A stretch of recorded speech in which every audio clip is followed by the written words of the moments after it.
Hi, and welcome to Smart Justice, a service of the nonprofit Restore Hope, which helps communities move their families from crisis to career by providing software and services. We are getting excited about releasing Season 4, which will cover juvenile justice, but first we wanted to release a very special bonus episode of the show. Recently, Restore Hope staff and many of the wonderful service providers across Arkansas who we collaborate with met for a 2-day conference. We had some very impactful speakers, and one of those speakers was Dr. Sufna John of the University of Arkansas for Medical Sciences. After she spoke, some of the attendees were asking for the audio of her speech, so we decided, with Dr. John's permission, to just release it as a podcast episode so anyone can benefit. Dr. John specializes in infant and early childhood mental health. She leads several statewide cross-system collaborative efforts across Arkansas, including serving as co-director of Our Best, which stands for Arkansas Building Effective Services for Trauma. Since many people who attended the conference work with families in crisis every day, this presentation was designed for them, so you'll hear her referring to that. But really, it applies to anyone who has had adverse childhood experiences, otherwise known as ACEs, and anyone who has experienced PTSD as a result. Or, of course, their loved ones, just trying to understand them better. Before we dive into Dr. John's conversation, we'd like to play the trailer for our upcoming season, Season 4. Feel free to send us feedback on our podcast or anything else that we've released. Send it to media@restorehopear.org. That's media@restorehope, and the 2 letters AR.org.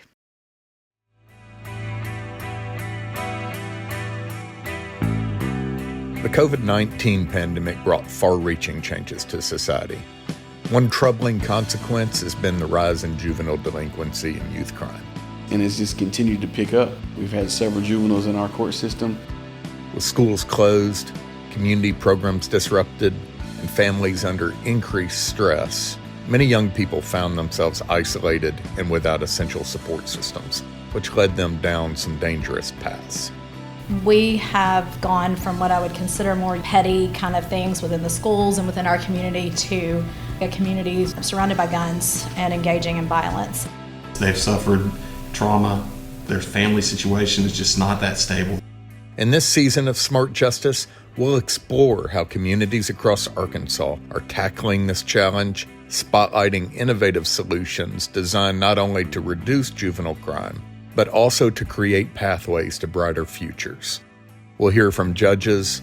There are alternatives that are more effective and get better outcomes. Law enforcement. It blew my mind, and I want to ask why? And community leaders. We won't say, what's wrong with them? No, that's the wrong question. The question is, what happened to them? About what's working, what's not, and how we can restore hope for Arkansas families. Our kids are genuinely scared. I am just very motivated to make sure we get it right. Join us for this important conversation, available anywhere you listen to podcasts.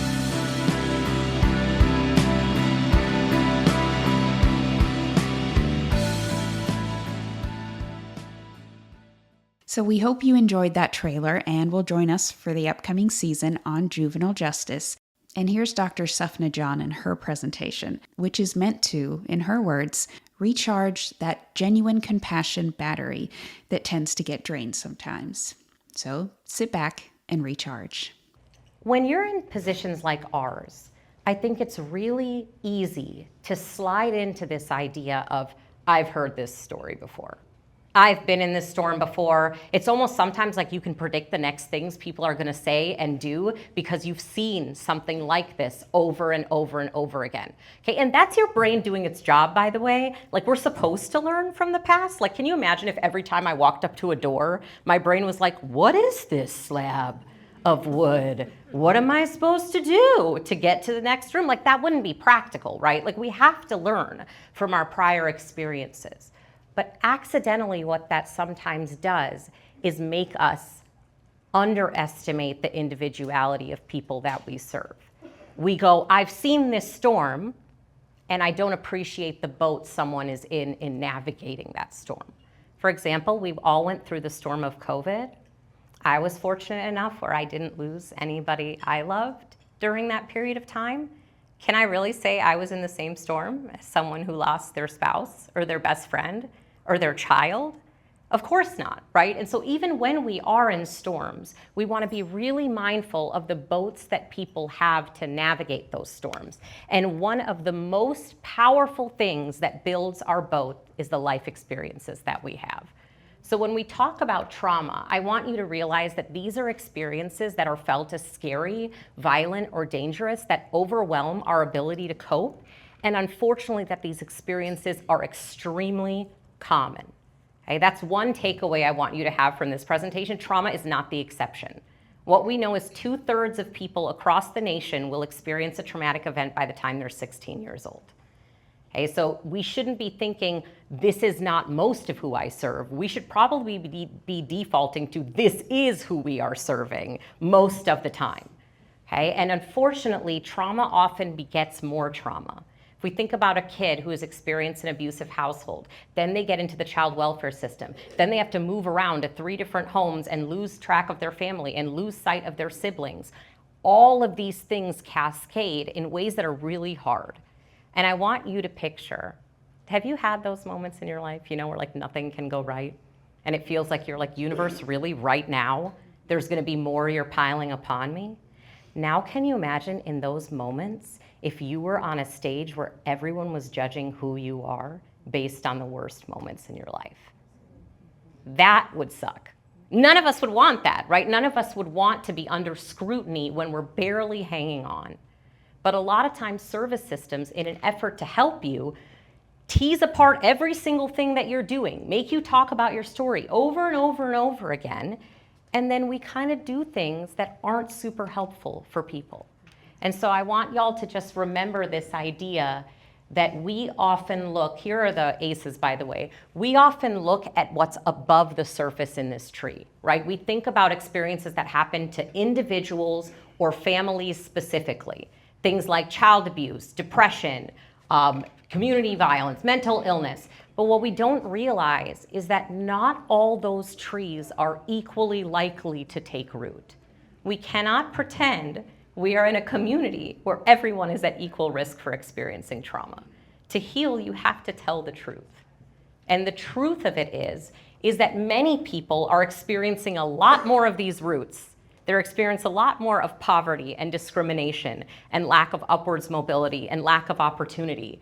And so what we end up finding is that people who have experienced a lot of these types of events have significant impairments or problems with their biological and their psychological health.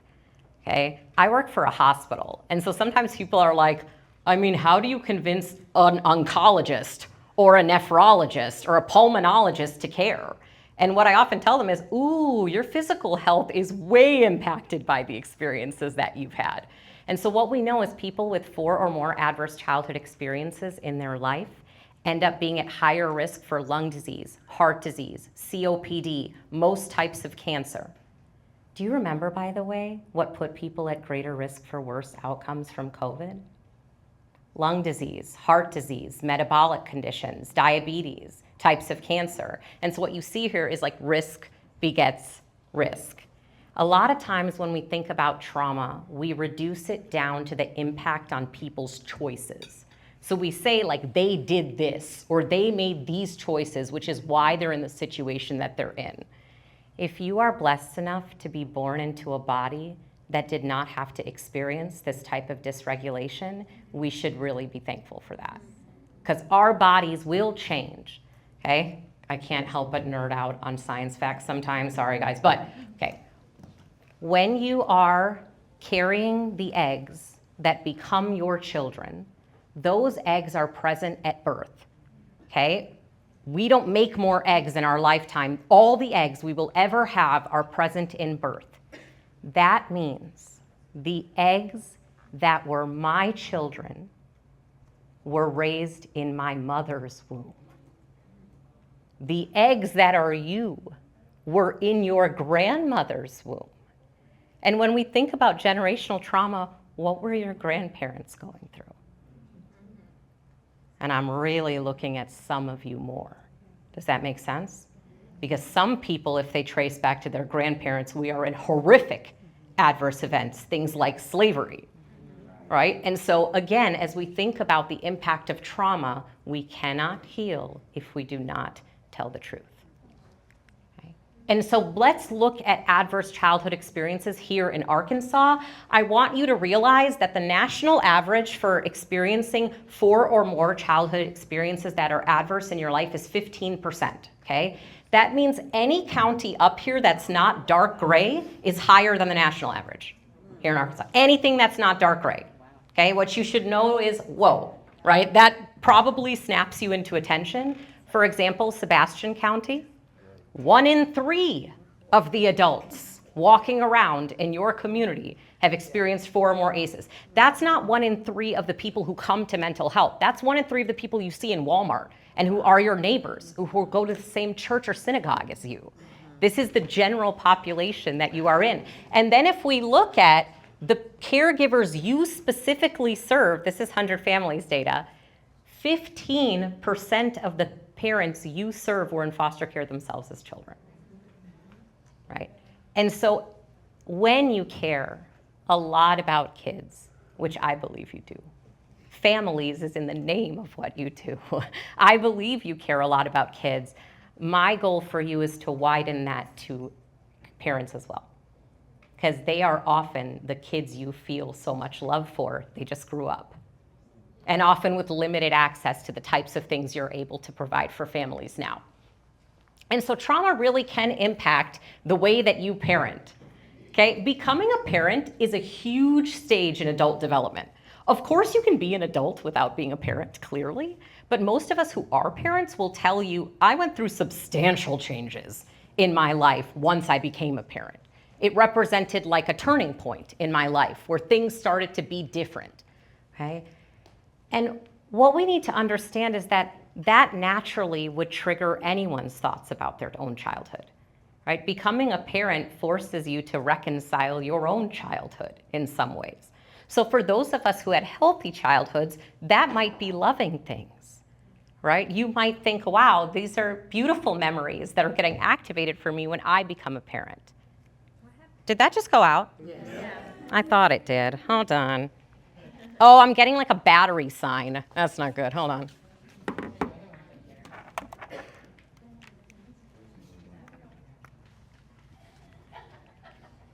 Is that, oh. Okay, this one's on. Hold on 1 second. Let me clip it in.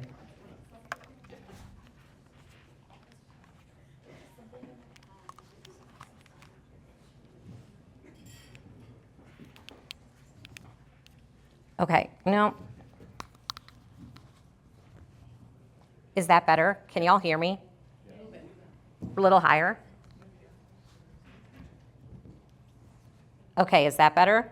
Yeah, okay. Will you just tell me in the back, if you can't hear me, just put a thumb up and I'll try to do readjusting, okay, as we go through things. My voice is fairly loud, but I'll do my best to kind of project.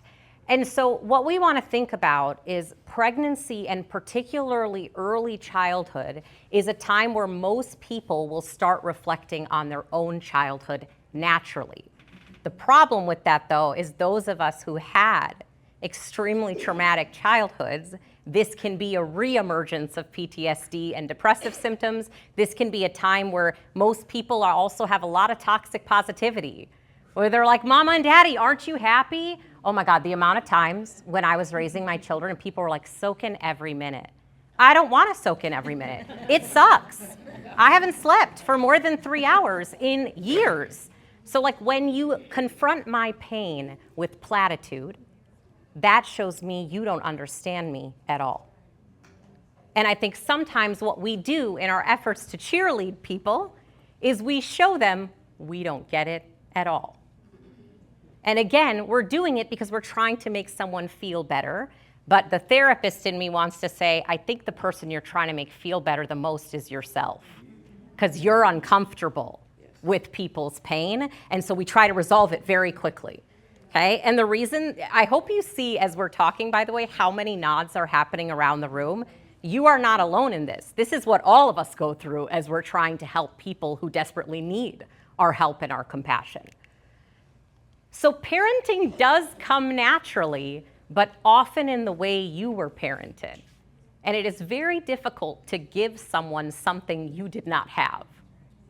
Very difficult, okay? And we're gonna talk about the ways this might manifest in what we see, because unfortunately, once you've experienced childhood trauma, you are at greater risk for experiencing trauma throughout your lives. It's like a domino effect, where once that first domino is pushed, we know that people are at much greater risk for experiencing a cascade of dominoes, a cascade of trauma throughout the course of their life. Okay? And what do you think people think when they can't seem to make it? When they keep getting knocked down every time they try to pull themselves up, what do you think happens to people? They think they're worthless. They think it's hopeless. They give up. They feel damaged. I've sat with so many people who are like, it's me. And after a while, if something keeps happening to you, most people go, it's me. It's me, and I'm the reason it's happening. And so let's think about what are ways then we can hold that idea of compassion as we do our work. So what I'm gonna do is quickly go through domains that are impacted by trauma, and I'm gonna be asking you a series of rhetorical questions. You don't need to respond, by the way, out loud. Sometimes I just wanna say that because when you hear a question, sometimes you feel like you need to. But feel free to talk out loud, by the way, as long as you're not doing too much of it to distract your neighbor. Okay. So trauma can really impact the parent-child relationship. And I think we're very used to talking about it as the trauma in parents impact the kids. We talk about it as a one-way directional thing. Let me tell you, if you have been through domestic violence and then has a child who hits you when they're mad, that is an example of your child triggering you. Okay, this is a bi-directional relationship. And we're not gonna blame kids, but we're also not gonna blame parents, because that's a compatibility of fit issue, okay? My husband and I have very different temperaments, okay? I'm this. And my husband's the most type B, laid back, zen. He could sit all day and not say a single word out loud. And he would feel totally chill with that, okay? And then we had 2 kids, my oldest of which is my husband, and my youngest of which is his mama, to a T, okay? And so there are moments where when my 5-year-old, 6-year-old now, when my 6-year-old pitches like crazy, there are moments where I'm like, I get it. Like, I get what you're doing, that's me. Like, I almost find it endearing, like it's almost funny to me, versus my husband's like, oh my gosh. And similarly, when my oldest gets very sullen or like whiny, I'm like, ugh. And my husband's like, yeah, I get that. I get why that happens. So it's not that either one of us are bad or good. It's the reality that both people contribute to a relationship and the way a relationship goes. Okay, but most times parents don't have space to talk about the things about their children that make them unhappy. They don't have a place to say, sometimes I regret doing this. Sometimes this wasn't even my choice to have a child. I didn't even sign up for this voluntarily, and look at what my life is now. And we don't really create spaces a lot of times for people to tell the truth, because we are uncomfortable with hearing those truths. Okay? And so we'll talk about skill sets to help you, because trauma impacts you on a biological, physiological level. Okay? And those stress symptoms don't just disappear when you're in a better circumstance. So a lot of people think, oh, well, you're not stressed now, like you're not in trauma now. Why does your body keep acting like you are? Okay, let's take the example of a car accident. I was in a really bad car accident where I rear-ended someone when I was like 17 or 18. Still, in my body, if someone brakes too hard in a car, my body does this, exactly right, my body goes, whoa, right? Still, over a one-time event in which, by the way, nobody got hurt in that event either. My car, I guess, my Honda was never the same. But nobody got hurt, and I still can't stop it. I still can't stop my body from reacting in that way. We also know that one of the most pronounced ways trauma impacts your body is in the way you experience and regulate emotions. Experience means the way you understand what you're feeling. Regulate means the way you're able to modulate or change how you're feeling. Have y'all ever worked with caregivers who struggle with this? Where they don't know what they're feeling and they don't know how to change how they're feeling or modulate how they're feeling? This is a really common symptom we see at a biological level. Similarly, trauma really wipes out or reduces your level to do executive functioning. What that means is like planning, organizing, reasoning. Okay, those types of skills are really hard. By the way, those skills don't fully develop until your mid-20s. So if you're like, wow, what was early 20s Sufna thinking? Part of it is you could blame your brain for not being fully developed then. Okay, but please remember that when your trauma occurs, will change the way it manifests in your body and in your brain. Okay, because 90, I'll stop there because that's such a big percentage, right? 90% of your brain is developed by the age of 5. 90%. So stuff that happens to you in your childhood can have dramatic impacts on the way your brain is organized through a lifetime. That's true for positive things, by the way, too. Right? This idea of when we have positive supports in early childhood, that also builds a brain that's ready to take on those types of challenges, that has the abilities that it needs to regulate. So at this point in the presentation, I think it's tempting to go, well, it's screwed. Because people experience trauma early in childhood, there's nothing we can do about it. That's not true. Actually, take it from a therapist who devotes their whole life to PTSD. PTSD is actually one of the most researched and treatable mental health disorders we have. We know exactly actually what to do to support people who've been through trauma. The problem is most people never get to me. They never get to a type of therapy that's actually been shown to do anything. Treatment, as usual, your generic community health is probably not going to be touching PTSD. The way that if you had cancer, you wouldn't only get treatment from your PCP. That wouldn't make sense, right? You need someone who's a specialist. Okay? This is a very similar thing here. PTSD is a specialist level mental health concern. Okay? And we have resources in our state, which I'm happy to pass forward, that helps you to start finding who in your communities are those specialists. So what I want to encourage you, this quote is my desktop background a lot of times. It says, when it feels disheartening to learn that trauma changes the brain, remember that healing changes the brain too. Today is changing your brain right now. That's not like an exaggeration. You are literally changing your brain sitting here right now. Okay, and so it's not that people are too late, but it's also, we're not gonna go in there cheerleading and pretend like these are easy things to undo. They're not easy things to undo. It's possible, but it's not easy, and it's definitely not willpower.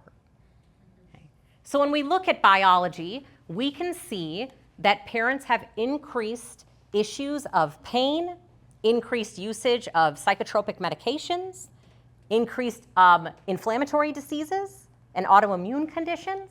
And so I would question for you, like, how easy is it for you to parent when you have the flu? Because that's what our parents are doing every day, by the way, is they're parenting when their body is really compromised. I told you already that trauma, one of the biggest impacts of trauma in early childhood is emotions. That it really changes the way your body experiences and manages emotions. Because how we learn to manage our emotions is through relationships with others. Okay? So let's say this was a baby, and that baby was crying, and I picked it up and I went, there, baby. What's wrong with this picture? What do most people do?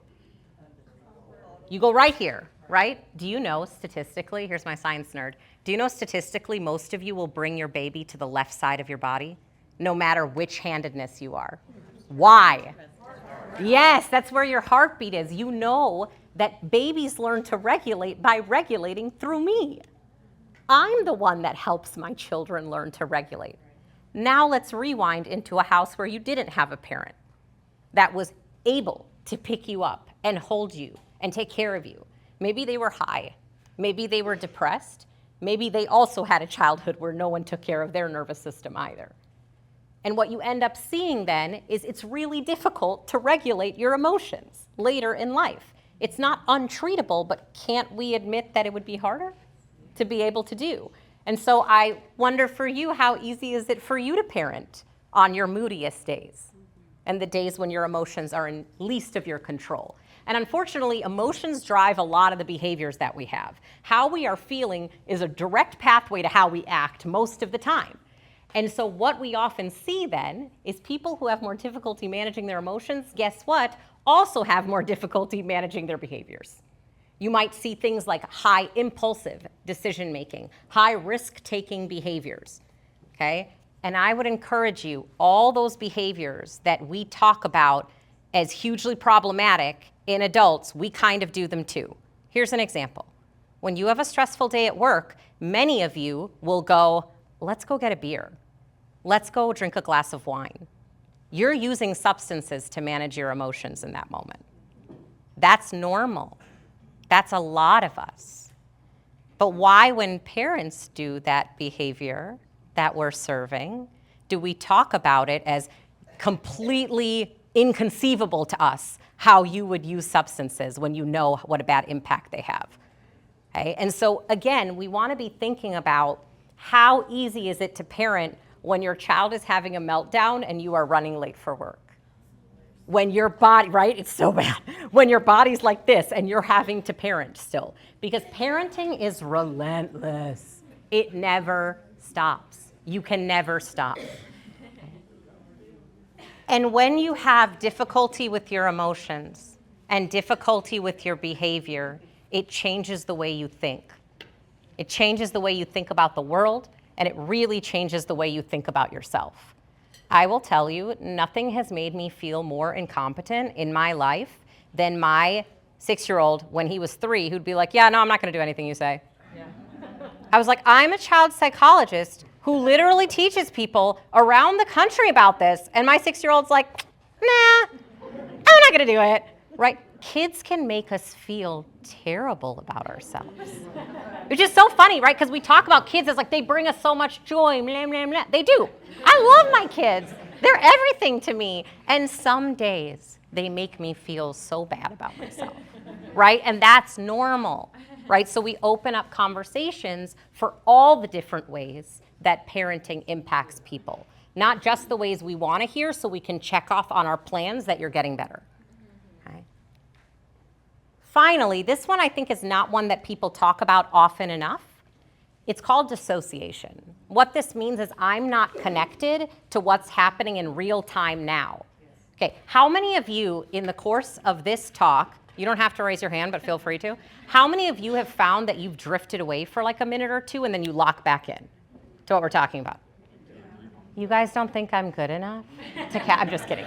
But that's normal, right? Is we kind of go away for a little while and we get snapped back into attention. Have you ever driven to like a familiar place and you park your car and then you're like, did I drive here?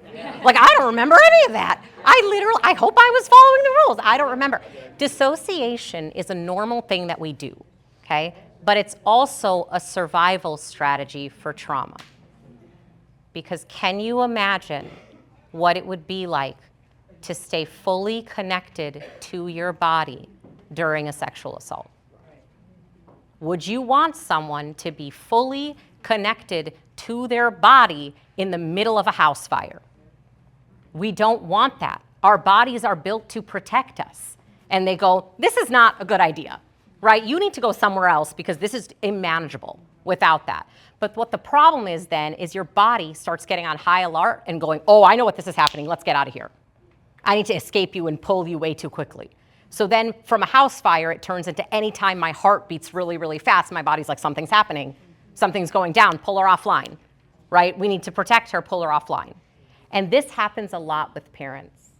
Have you noticed that sometimes you feel like you're repeating yourself a lot with families? Where you're like, we've definitely talked about this before, like several times, and you're acting as if it's brand new information.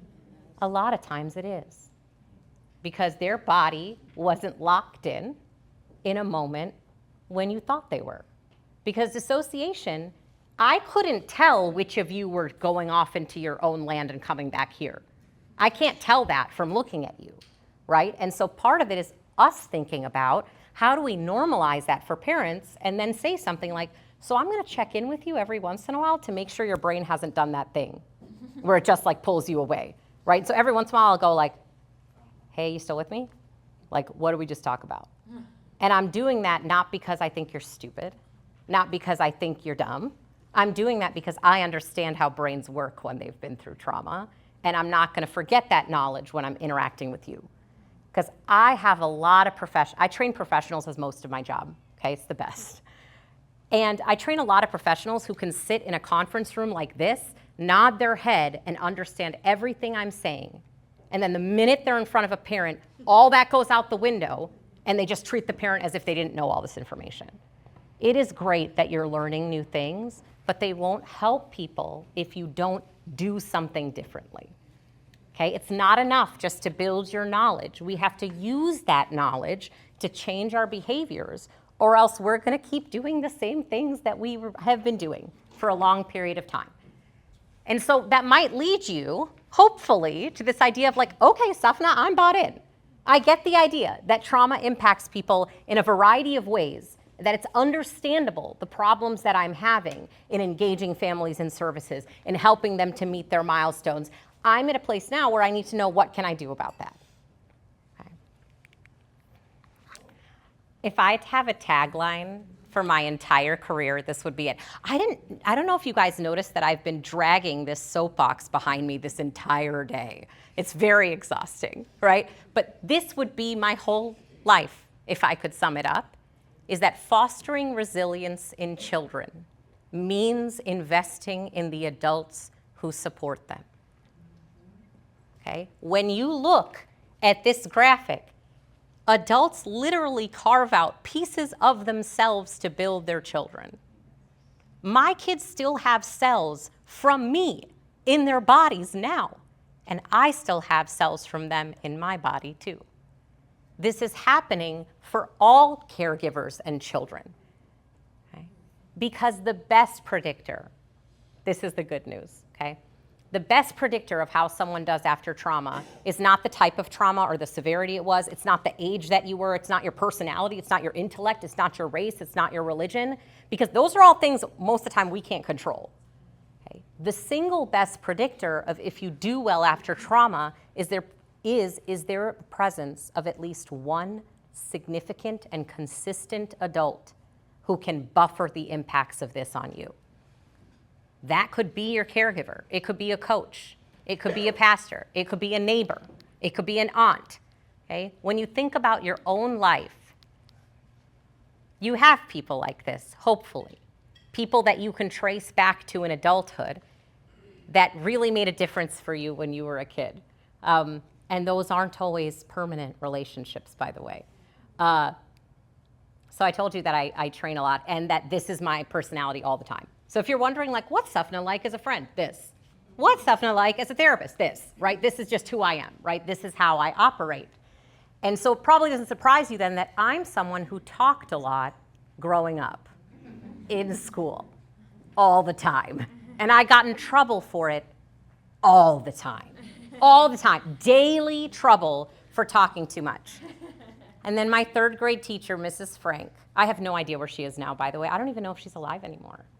She's not a permanent fixture in my life at all.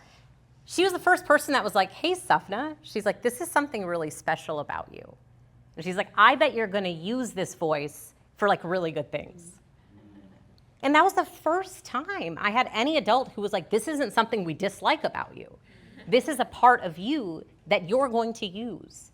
And I do use it every day now.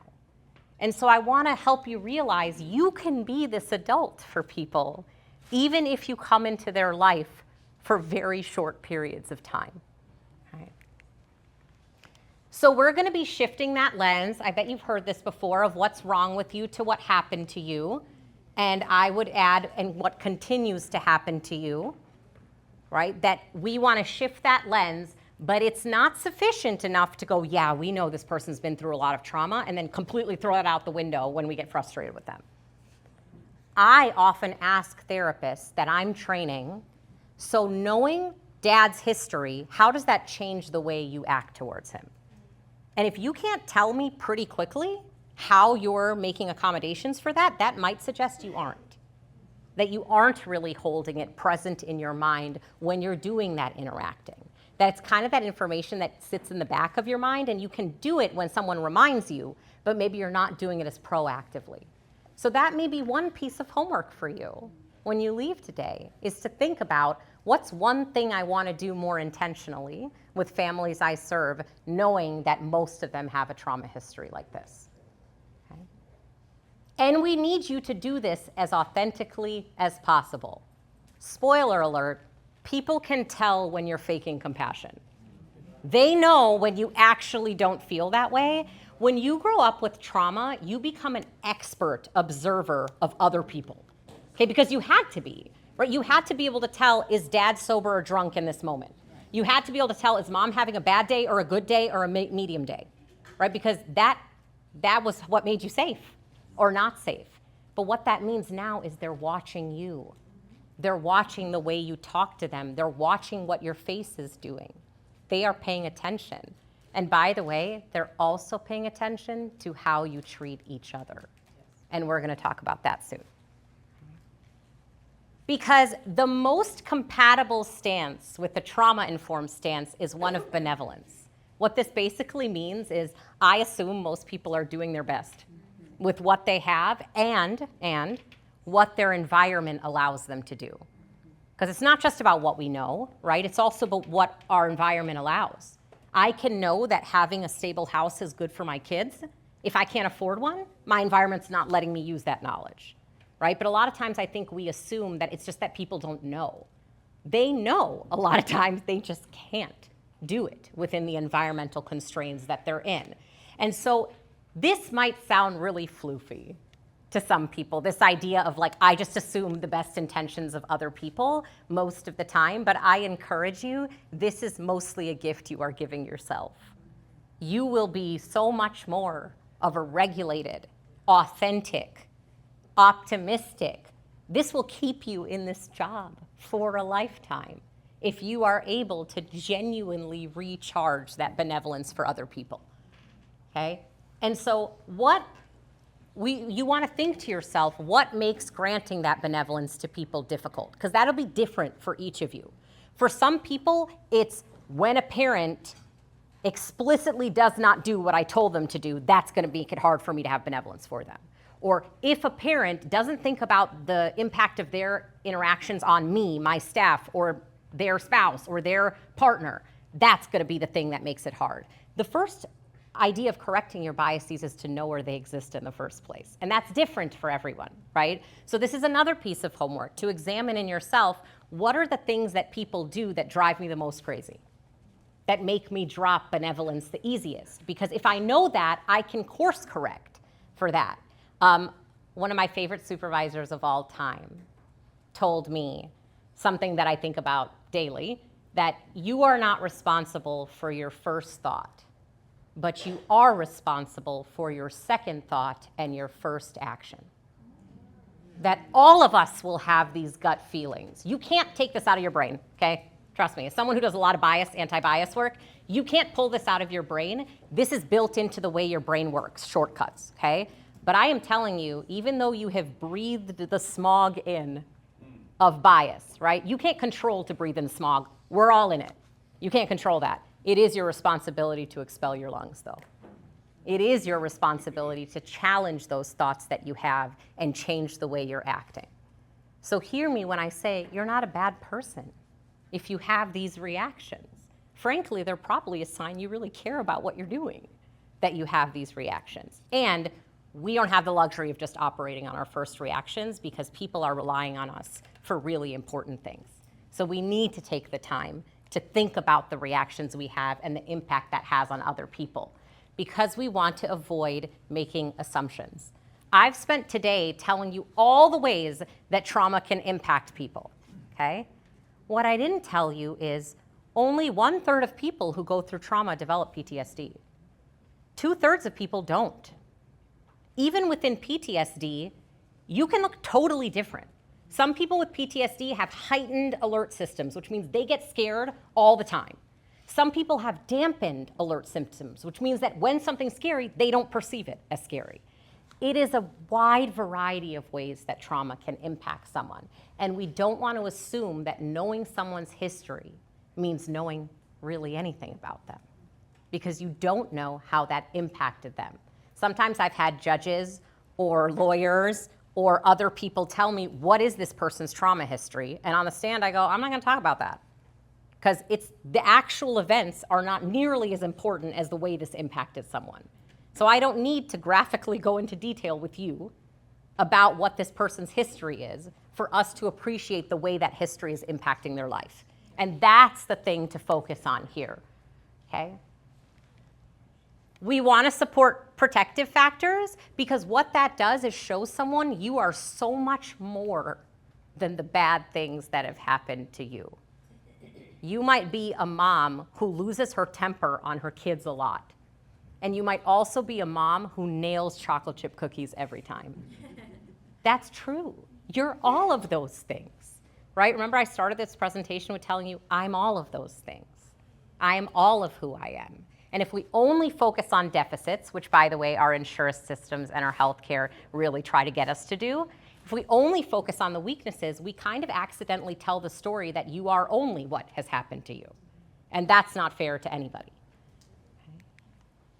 And we should ask about values because we often assume that poor behavior reflects poor values. So if someone doesn't do something, it's because they don't have enough value for it.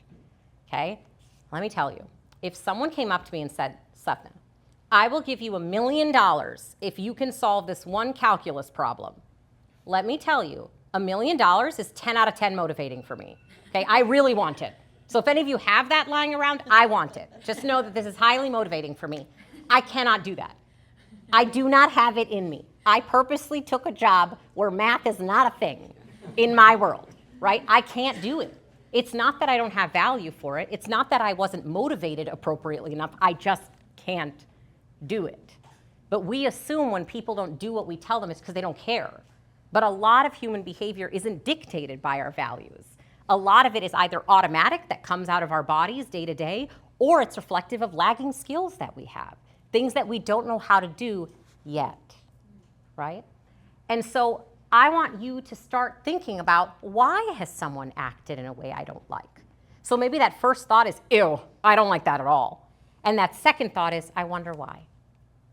I wonder what it is about them that is making me react this way, and I wonder what it is about me that's making me react this way. Because my own values also shift the way I listen to other people and the things that bother me when other people do them. Because most of the time, new therapists especially struggle with this idea of, I have to know everything to do to fix things. So if someone comes to me with a problem, I need to be the expert who solves their problem. And for me, I'm like, girl, one, that's a little arrogant to assume you are the holder of all these solutions. If there was a simple solution to most of this, don't you think it would have been done already? Right? You're dealing with very complex social problems. These do not have easy solutions. Okay? But most of the time, if we give people space, the solutions they come up with are better than ours, because they make more sense for their own lives. They make more sense for their own culture and their own values. How many times have you kind of like accidentally forced a parent to do something a different way because you want them to, and then the minute you're not paying attention, they'll just do what they were gonna do? Because all of us are like that. All of us will default in the things that make most sense to us. And so when you allow people space to generate their own solutions, those solutions are more likely to stick because they are already something that feels congruent and feels values focused. Because choices are often taken away as a part of trauma. Traumatic experiences broadly took away your power. They took away your choices. Things happened to you that you couldn't control. The last thing we want to do is accidentally coerce someone who has been through trauma, okay? And that's a painful thought to sit with, that maybe some of the things I'm doing, even though they have a good intention of helping, are forcing people into things who have a life history of being forced into things against their will. And so we also need to do, I think, a better job of accepting no's and boundaries when people set them. A boundary isn't a place I'm going to push initially, because when people tell me to stop, I should stop. Because a lot of times with trauma, when people said stop, people did not. Okay? And so coercion is a really important thing to remember. In our efforts to convince people, we don't want to bulldoze them, or else we are accidentally maybe recreating dynamics they've had to experience in a lot of other relationships in their life. Okay, this is the one where it's like, I'm gonna ask you to look at you, and I'm gonna ask you to look at your colleagues. Okay, remember I told you, people pick up on the tone of the room naturally. Okay, so I've picked up some things about the tone of this room. Any guesses on things I've picked up as a presenter up here about the tone of you? I've made a lot of judgments about you as I've been talking, right? Because I've had to alter things as a result of that. We all do this. If you start talking to someone and their eyes go somewhere else, you go, okay, I need to redirect. This is not working, right? What do you think I've come to learn about you as a room by this last 45 minutes I've spent with you? That there's probably a lot more trauma in this room than you think. Ah, so maybe I've realized y'all are nodding a whole lot with how trauma affects grown-ups. I wonder if those grown-ups are here. And what I will tell you is, statistically, absolutely. Those of us who go into helping professionals, like me, like you, have way higher rates of childhood trauma than the general population. We are here either because we want to be the adult we wish we had, or we want to honor the adults we did. That is true for most of us in here. Don't worry if, by the way, that's not true for you. There's still a great place for you in this work, even if you didn't have a trauma history, right? But let's acknowledge that a lot of us do, and that it influences the way we think about this work. It's a part of our why, right? Yeah, lovely. What else? Anything else that I've picked up about y'all? Yeah. Say it again. The food kicks in. Oh, that sometimes I'm having some drift. The after lunch spot, woof. It's hard, right? It's a hard thing. You know what's so interesting about that, though? I think I'm picking up a little of that. More of me is picking up people engaging, though, like leaning in and listening and nodding and talking. Because when I see you talking to your neighbor, I don't read that as you not listening to me. Oftentimes, you're talking to your neighbor because something sparked for you that I said, or because you need to get this out so that you can pay attention to what's going on. So do you notice how I interpret your behavior changes how I feel about you? And it changes what I would do then. So we have to realize that the tone we set in our clinics, in the way that we talk to people, in the way that we talk to each other, is influencing in real time the way people are engaging with us and talking with us. Okay? And a great way to gauge this on yourself is when you vent about your job, how kind are you? Okay? Yowzer, right? That's a ducky one. Right. I'm not saying there's no place for venting. Remember, we're avoiding toxic positivity. But if all you do is vent and ruminate with your colleagues and then you jump right back into work, that's not healthy. As a person who does a lot of rumination work with people, don't do that. You can have space for your rumination. You need to also get out of that space, because otherwise you're bringing all of that cluster into right where you're talking to somebody. Okay? And it's going to show up in you looking at your watch more often. It's going to show up in you cutting them off because you're feeling impatient. It's going to show up with you not listening to some things they're telling you because they don't align with what you already think. Okay? And so we need to hold ourselves and our colleagues accountable. So something you might want to practice is, how would you let a colleague know if you think they're dropping a trauma lens? Ooh. I grew up in Michigan, y'all, in like suburbs of Detroit. How I would tell someone and give them feedback something might be really different than if you grew up in Arkansas. When I first moved here, I was like, does anyone say what they're thinking at all? Like, it feels like everyone's just kind of dancing around. Like, if this is the target, people are like running around in circles and circles to try to avoid the target, right? And now that I've lived here for almost 15 years, when I go back to Michigan, people are like, what are you saying? Just say what you want. Just say what you're thinking, right? Southern culture has some indirect communication styles built into it. But remember, people who have been through trauma need direct. They need honesty. One of my taglines that I encourage you to borrow is, I respect you enough to tell you the truth. That is respect, is telling you the truth. Because it's not respectful for me not to tell you and then proceed to bitch about it to everybody else. That's not respectful, right? And so we need to think about how we're doing this, okay? Because building emotionally safe relationships takes time. Relationships are built over thousands of moment-to-moment interactions. If you asked me, Sufna, who's like a ride or die person in your life? That's one of those people for me is my husband. And then if you ask me, what's the one moment that he proved that to you? That's not a thing. He proved it to me by like countlessly showing up, right? By being consistent over lots and lots of moments, okay? And I'm telling you, you don't get someone's trust for free.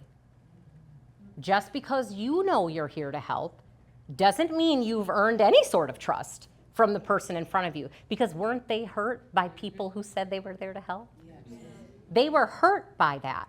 Let's say I took a bowl of M&Ms, okay? Can I use you for an example?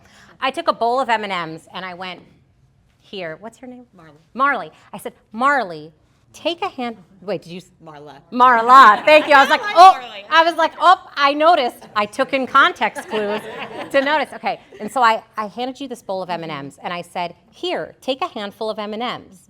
By the way, only like 1 or 2 of them in here are poisonous. The rest are totally fine. Normal M&Ms, okay? The whole bowl is normal M&Ms except for a couple. I guess you can't tell, but really, most of these are fine. How likely on a scale of 1 to 5 are you to take the M&Ms? Absolutely. She's a 0, folks, up here, off the Likert scale, okay? What I'm telling you is you look like an M&M who hurt someone. You look like a person who said, I really care how you're doing, and then use it against you in court. Or you look like someone who said, I believe you, and then started questioning you when you told them the truth. So unless you prove you're a safe M&M, why would people trust you at all? Especially with the most important thing in their lives, which is their children. Why would anyone trust you? You have to earn it. And you have to earn it over and over and over again. And that can be exhausting, but that's also part of what we've signed up for in the job that we chose. Okay? And so it's been really nice, by the way, hanging out with y'all. This is such a beautiful drive from Little Rock, coming over here too. So this was a really nice respite for me anyway. This is my email address. You're not bothering me at all, by the way. Please email me if you have any questions, any feedback. But also, I really want you to pay attention to these links down here. If you Google Our Best, our Facebook page will show up. We have a YouTube channel full of free recorded webinars on all aspects of trauma. And probably one of our most utilized tools is we have a clinician registry that shows you in every county in the state who are providers that have gone through trauma-focused treatment training. So you can start to find the people in your communities who have a higher likelihood that once we go, please go to therapy, it's actually going to work. Okay? And so please email me with anything you have. I think we've got like 4 minutes. But thank you for your attention, and I'm happy to take any questions.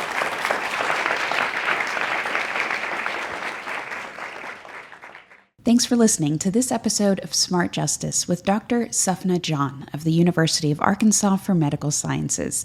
You can find out more about Our Best at the website ourbest.uams.edu. That's arbest.uams.edu. And you can find them on YouTube at UAMS Our Best.